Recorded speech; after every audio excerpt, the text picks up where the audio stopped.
Hey, good morning, good evening, good afternoon. So, what I'm going to show here is kind of my refurbishing of an old tune. Now, what you're seeing on the screen is a classic issue that comes up with Cakewalk by BandLab. And if you ever see a general error like this, click OK and then press D, go to your track view, and just move your track a little bit, like click somewhere else, and then hit spacebar. Just play your tune a little bit. I was trying to save right at that point. So now if I try to save, voila, it fixed it. That drove me nuts back in the day. I was like, what is causing this? So I'm doing this to just, this is a really loose video. I'm not, you know, I don't really give a shit about getting too flashy. I don't like the flash. So what you're seeing on the screen is a project. It's an old project, and I've I did this song called "We Are Here" probably about I don't know, 4, 6, 7 years ago, 6 years ago, somewhere around there. So coming back to it, I noticed I was using a lot of the stock plugins for Cakewalk, and generally there are a lot better plugins out there that don't use uh,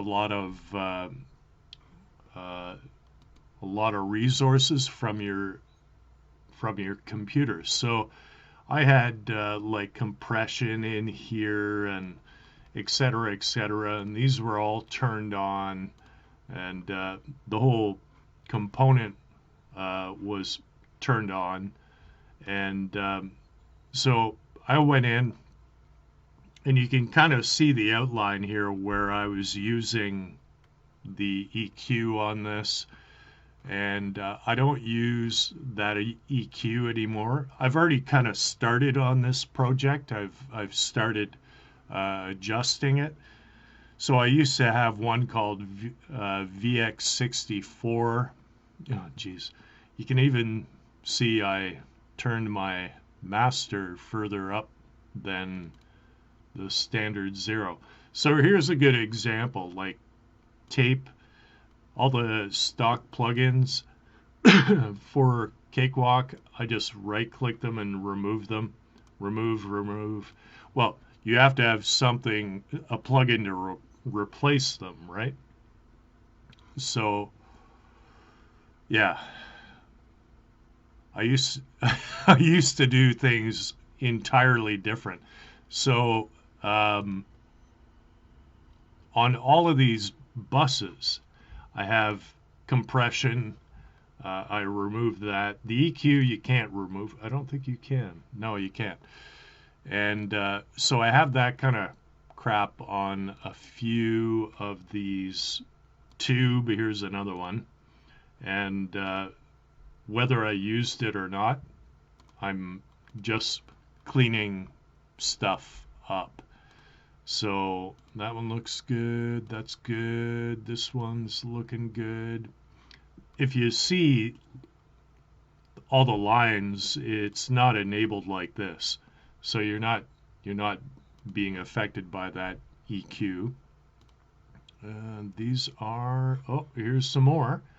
So this is part of the video. I'm just saying, if you use Cakewalk by BandLab, and if you're just wondering how I build a project, I'm gonna do this kind of quick and well, reasonably quick, and just show you some of the plugins I use, and we'll move through that.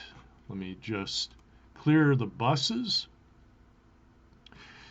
So essentially, I'm just clicking on each bus here, and anything other the EQ you can't remove, but I'm taking all the stock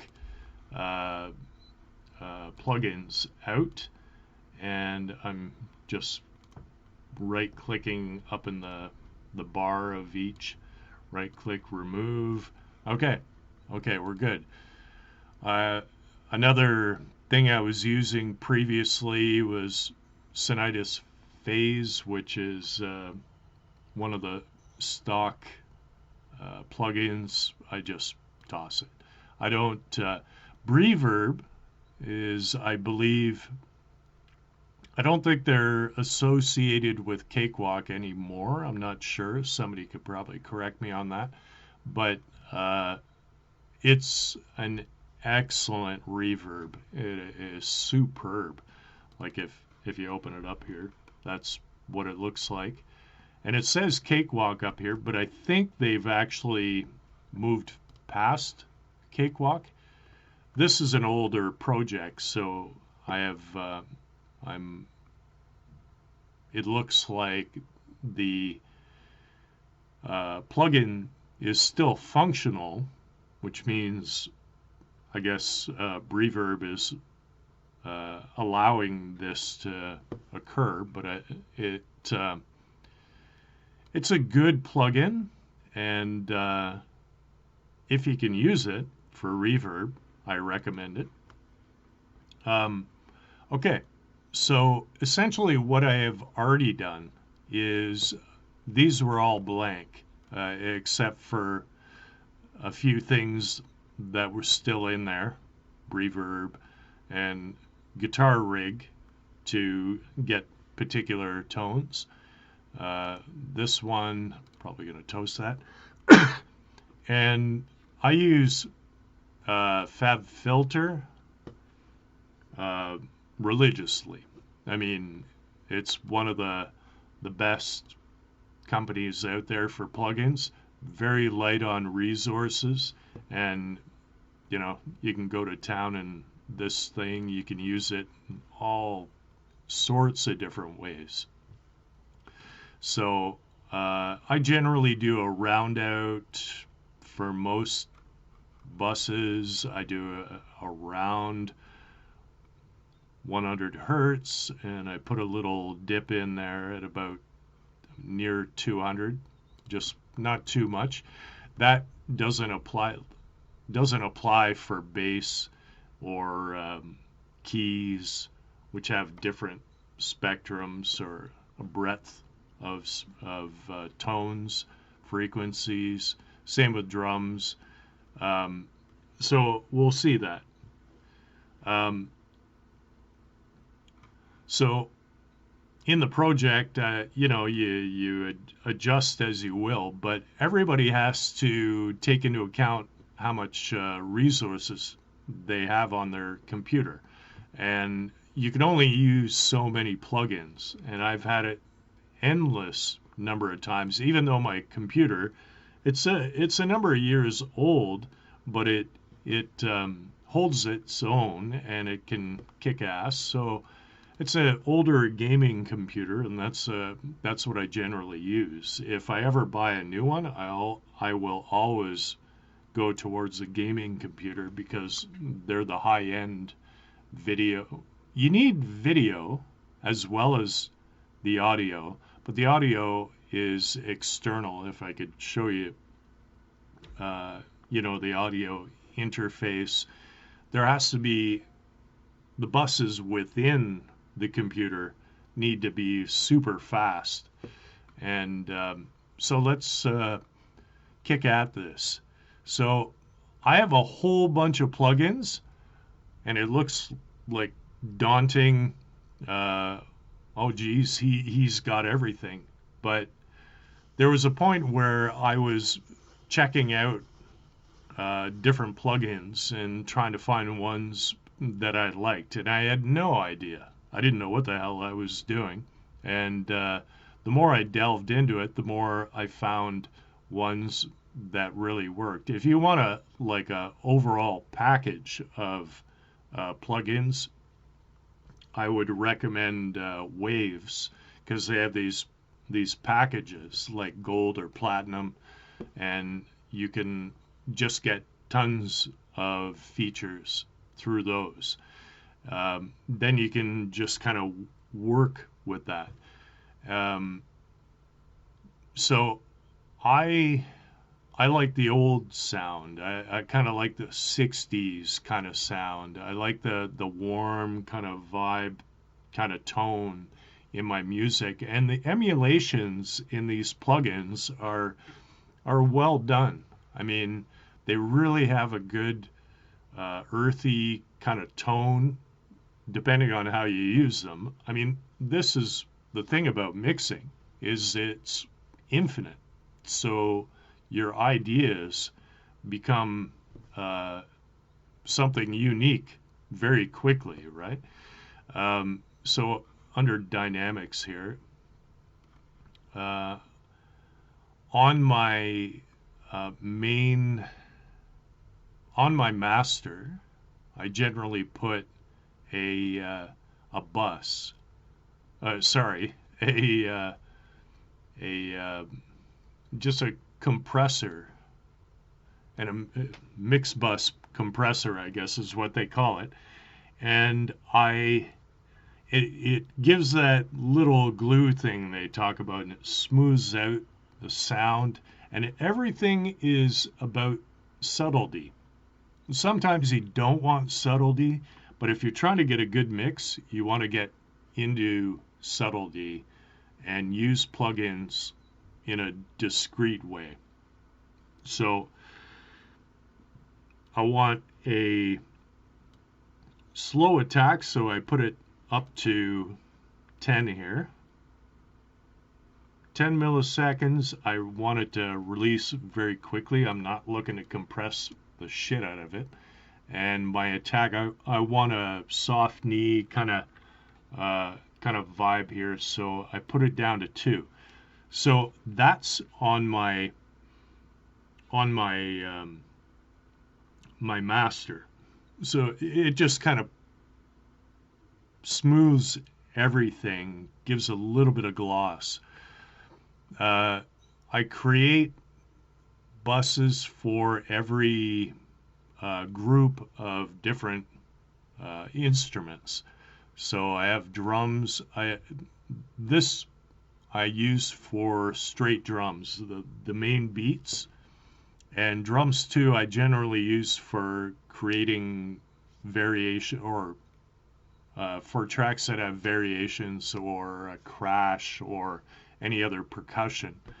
And that's because I use a plugin called Addictive Drums. So I use that, and I find I can control what's going on better if I have those items separated.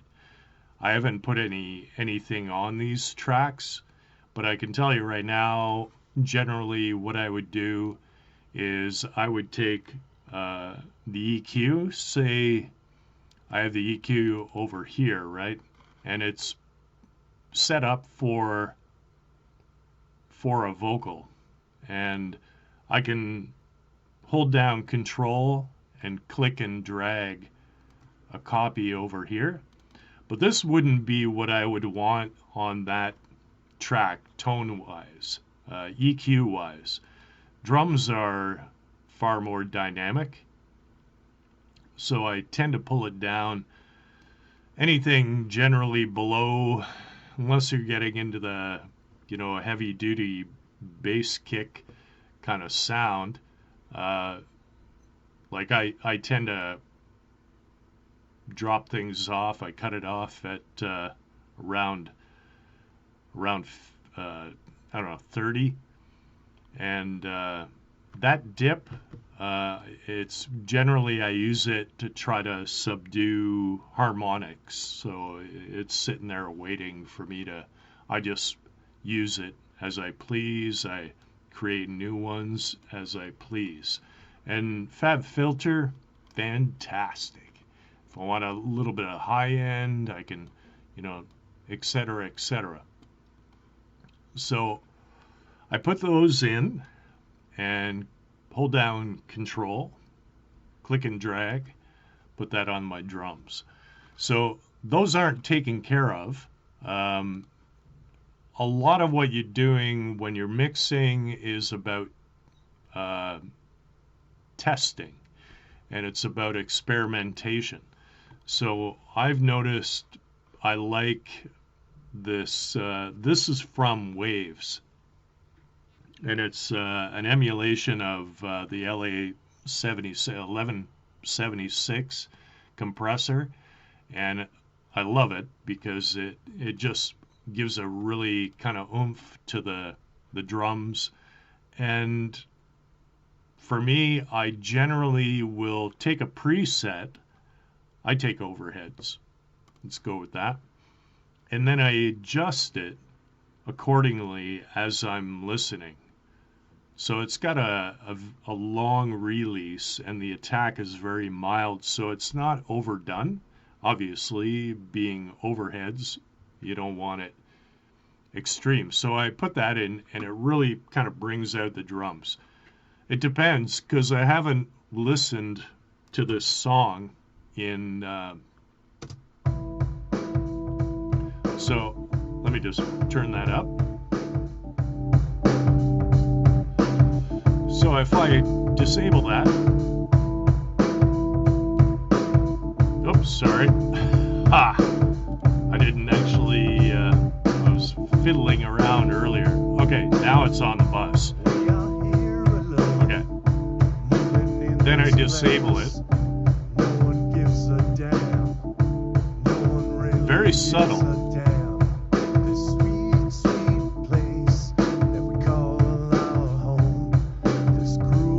It's very subtle. So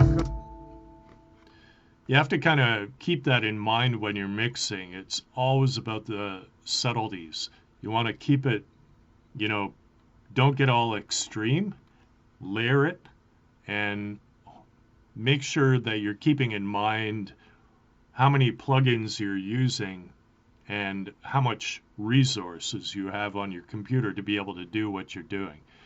And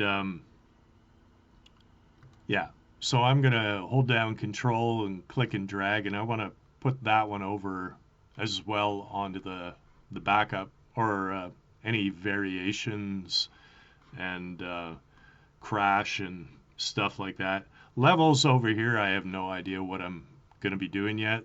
None of these levels are where they should be. It's just I opened up the old project and I'm working on it. So if I move over to the vocals, I have two vocal tracks here, two vocal buses, and a whole bunch of tracks, as you can see.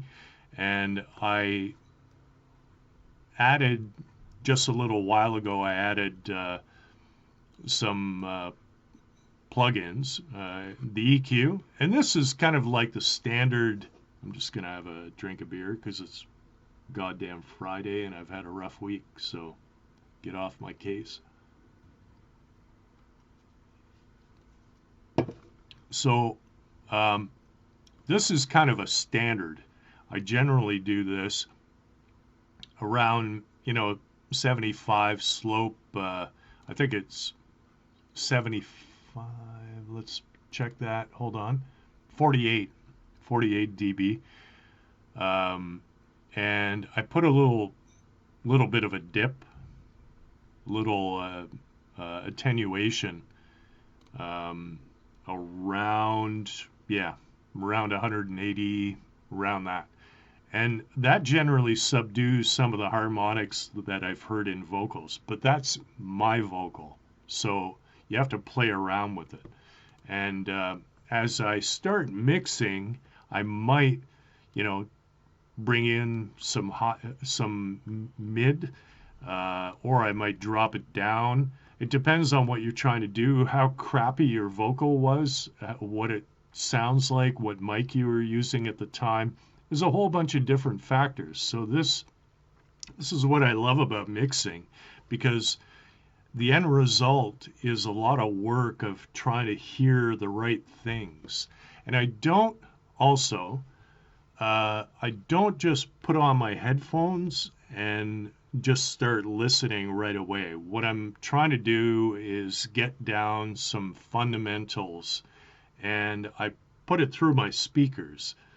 And I bought some KRK Rocket 5s many years ago, and pray they last many more. But they are fantastic. And as you can see in the background, I put in a bit of soundproofing in my room, and it is my bedroom.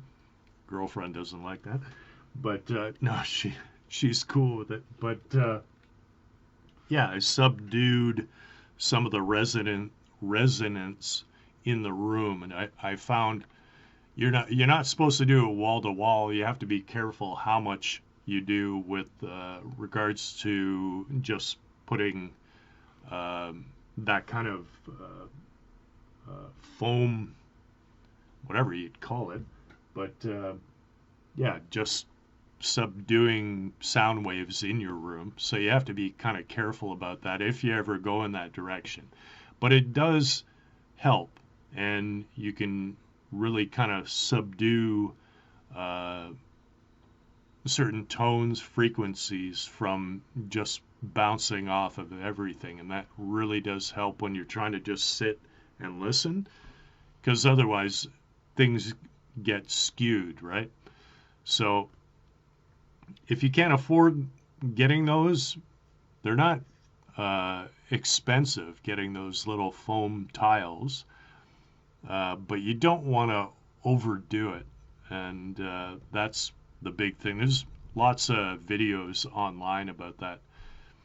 So the EQ is all, generally it stays like that. I might put, it depends on what I'm doing, but I'm going to go through plugins beyond this. I'm just going to keep adding on. And so my backing vocal stuff generally keeps the same. And then I start off with subtle compression on this one called V-Comp, and it's an emulation of an old compressor, and I love it. It's fantastic, very subtle. Depends on what you want to do with it, obviously. You can really crank it, but I use it on a preset, rock vocal, and I kind of fiddle around with some of the settings, but I don't do very much. It's pretty much, it's quite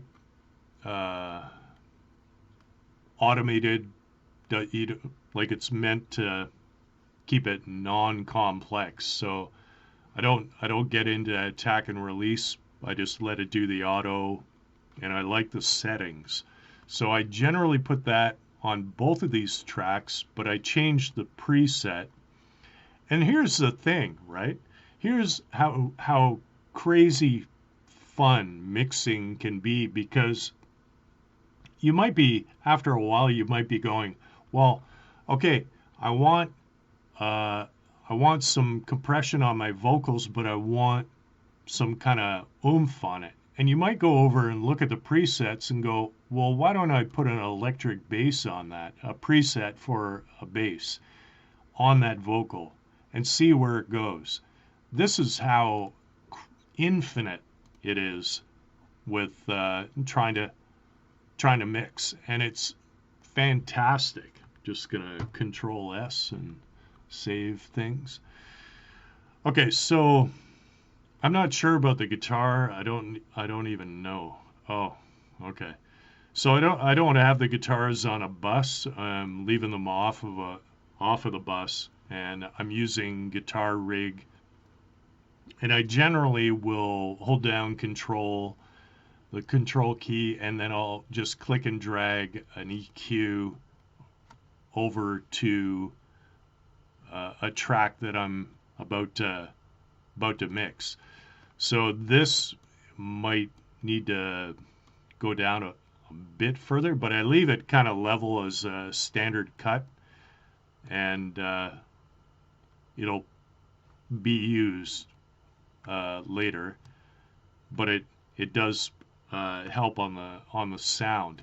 So these aren't in the bus, and I've been having problems trying to get the exact same tone from this guitar rig plug-in if I put this over on the bus. It just doesn't sound the same.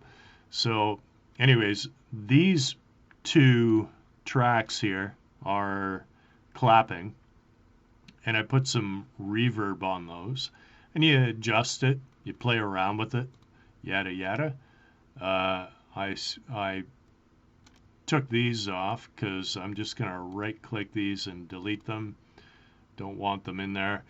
And I'm going to hold down control, and I'm going to put that EQ over on the other guitar. Not entirely sure what this track is. Oh, it's keys of some sort. We'll check it out. So keys, the EQ are we good? Yeah. So I'm going to turn off this. I don't know if I even need it. And bass is an interesting one. I find it the most challenging to make it have some oomph. The EQ is not correct. I just clicked and dragged from the vocals. So the EQ depends on what sound you're looking for.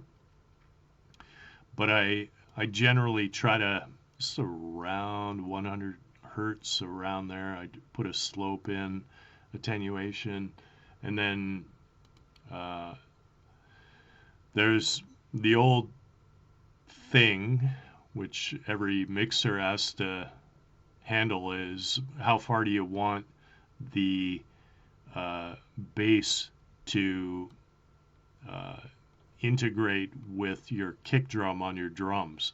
So kick drum will generally be around here, around 50, and you can adjust that accordingly. And bass, yeah, goes down here. Depends on how throaty, how deep you want your bass. So the two start mixing in.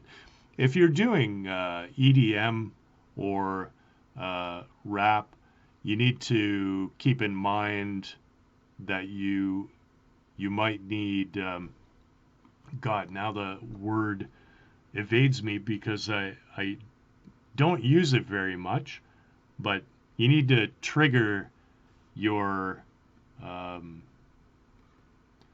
kick so that when your kick is triggered, it will reduce everything else for a split second, so the kick really is enhanced. And why am I forgetting the word? Yeah, somebody can help me out with that. Anyways, most plugins have that feature, which I can't remember the name of. Anyways, just moving on. And so I'm using, I put it around here, and let's leave it at that for now, just to try to reduce the length of this. I use Guitar Rig. I'm not totally a fan of Guitar Rig 6, and I am looking at getting an actual foot pedal. I had one before, and I went away with it, started using this. 5 has some incredible presets, but I find 6, it's like they're trying to put too many features in, and it, like everything else, I mean, you buy something and they put tons of features, and it's like, come on, just give me a core number of things so I can actually enjoy creating instead of fucking around with everything. So I use DI bass. I love the simple outlay of this. Turn down bass a bit, mid generally, yeah, don't want too much of that tone, like a lot of the treble in there. So plus Waves makes they make a plugin called Bass Rider, and if your bass varies, if it volume wise, this is a great plugin to use.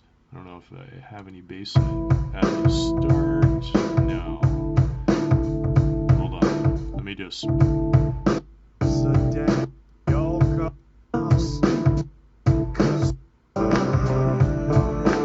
Yeah. Okay. So now it's trying to subdue it. We want to bring it up here. And it'll control.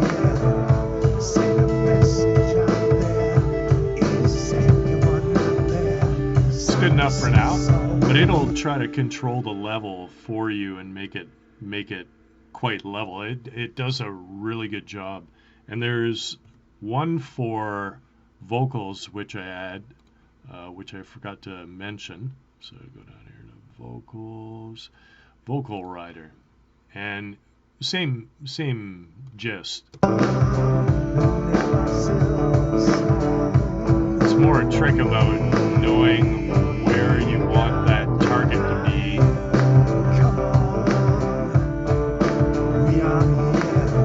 So it'll control that level, and it's a great plugin. Vocal rider should be right up at the top before any EQs, and so we got bass. This is all really basic. Keys, I am leaving it like that. Keys is really tricky to, you don't want to subdue too much, you don't want to enhance too much. And I generally put a classic compressor on it, but I use different ones. I mean, you can find your own. I'll use rock piano for now, and I'll yeah, leave it at that for now.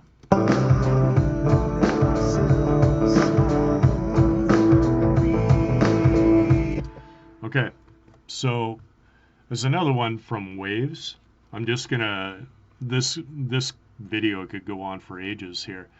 There's another one from Waves. I love their channel strips. These are emulations of the SSL board, and I use any of these, G channel, the standard channel, or EV2, and I'm just going to use the EV2 as an example. This is where layering compression on a track or on a bus really comes in handy. So it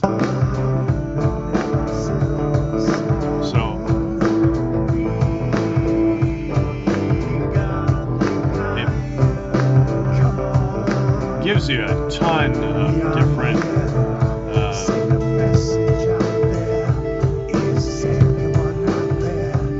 and you have to experiment with this, and this one is something that requires a bit of learning. I just want to reduce my mid-range, then low, a bit up, compression, don't want, okay. So we're just going to leave it like this. We're just going to leave it like that. I just wanted to quickly, I'm not going to go into how this works, but these are the frequency dials, and you learn over time. It's just a learning process. I do love, these are generally the standard ones I put on a track, and there is one or two final plugins that I love using, and this one called Vocal Finalizer. You can do essentially anything with it. So I want to drop down all the intensity. I want to just kind of bring everything back so it's not all crazy, and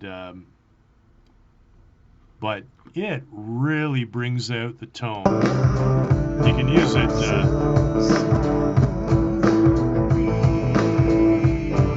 You can hear it big time.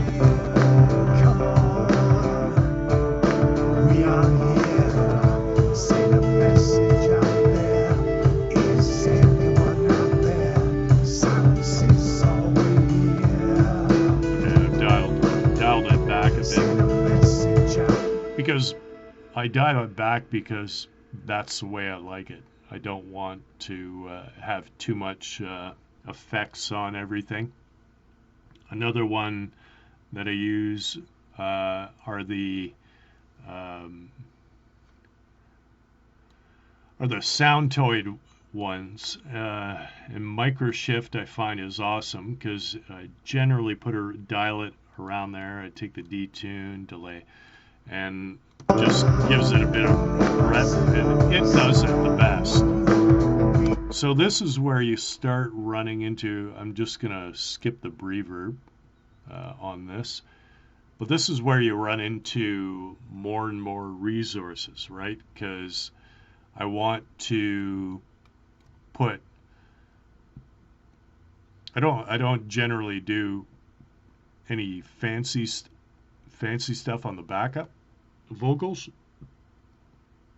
but I do compression on those. And guitars, depends on what you want to do, but I generally just I adjust settings within the plugin for the guitar, or if you're doing it live and you're doing DI, then awesome. I do that sometimes. I don't even use the plugin in here. Well, when I had a pedal and effects pedals, but and bass has a few other components to it. I want to take that bass rider and put it up here. There's another one from Waves. They have one called R-Bass. So if you can kind of lock into the overall tone of your song. Oh God, what the fuck is going on now?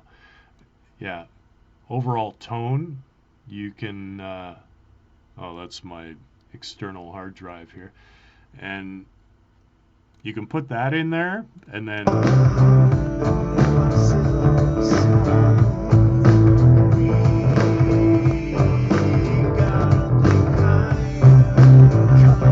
depends on the level. I'll fix that later. So this is it, just in a general sense. I've already got, I don't know, a whole chunk of different plugins going, but you get the idea. This is just showing you a basic mix that I do. And this is after cleaning up. I haven't even actually started because being an amateur before, I didn't level off any of these. I didn't fade them out. So that's going to be like an hour or two just cleaning all that stuff up, and probably having to redo particular vocals because there might be too much saliva in there and a whole bunch of other things. But it's all part of it. And first I would clean up the tracks before I even start putting plugins in. I just clean everything up. That is, I should have started with that comment. But anyways, I'm not going to keep it any more than this. Cheers, and have a good one.